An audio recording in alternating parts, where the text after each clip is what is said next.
Welcome back. People of the 1700s loved their tea, and if they were lucky, they had a lot of it. Roy Dudley here with us from Roy Dudley Estate Sales to talk about these antique tea caddies. Roy, this is really interesting stuff here.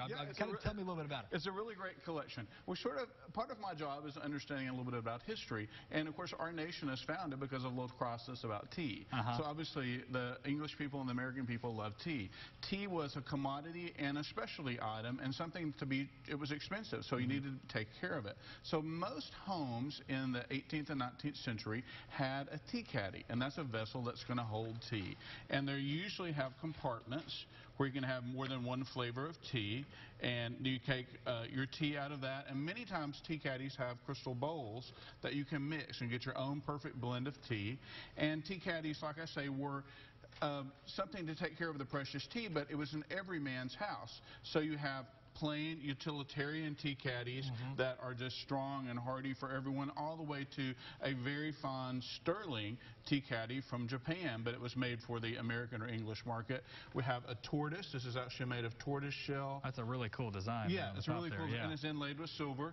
And then you have, this is a metal tea caddy, and it's called Toll, where it was painted, and this is more utilitarian. So you have basically every social status of a tea caddy. You're going to have the tea caddy that the average person would have had, and then the tea caddy that maybe the very wealthy would have had. Very interesting. And so the time frame, we mentioned 1700s, is that kind of... Yeah, these are probably all going to be early 1800s to late 1800s, so definitely all 19th century that we have here. This is about 1880s. I can definitely date that. This may be about 1820s. Their price range is going to be basically on the detail. This one has a great inlaid shell on top. The copper and the silver, of course, are really swell. The tortoise.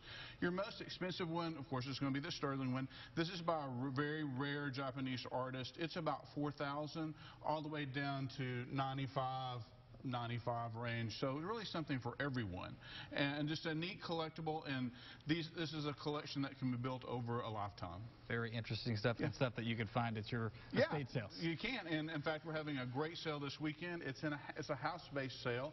It's in the Heights, 5121 Stonewall, and it's the living estate of, I think, Little Rock's classiest gentleman, Bill Pumphrey, and it's great stuff. Come see us Friday, Saturday, or Sunday. All right, Roy, thanks for being with us. All right. We got a final check of the forecast right after this.